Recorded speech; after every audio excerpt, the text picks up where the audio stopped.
अस्सलाम वालेकुम, क्या हाल है? ठीक है, खैरियत से हैं? हमारे राव यूसुफ साहब और हबीब भाई ने बड़ा ज़बरदस्त सर्दी का हमें आज ना इंतज़ाम करके दिया हुआ है। इससे बेहतर मैं नहीं समझता कि कोई इंतज़ाम हो। भाई ज़रा दिखाएं क्या इंतज़ाम हुआ पड़ा हुआ है। देखें, तंदूर से ज़बरदस्त चीज़ हो सकती है कोई इलाज के लिए सर्दी के। तो हबीब भाई, आपका किसके लिए मैसेज देना चाहेंगे?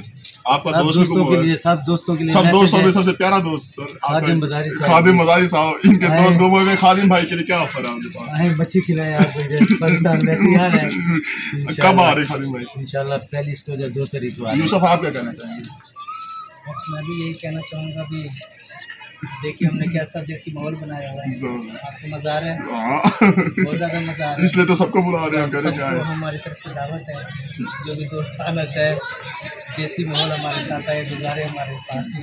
हाँ, इससे बेहतरीन कोई देसी माहौल नहीं हो सकता हमारे वसीब और इलाके का। व्यूअर्स, बहुत बहुत शुक्रिया। अब इजाज़त लेंगे हम सारे। हमारे लिए दुआ करें, आपके लिए दुआ, अल्लाह पाक आप सबको हमेशा खुश रखे। पाकिस्तान जिंदाबाद, मेरा वसीब पाइंदाबाद, हमारे इदारे जिंदाबाद। शुक्रिया।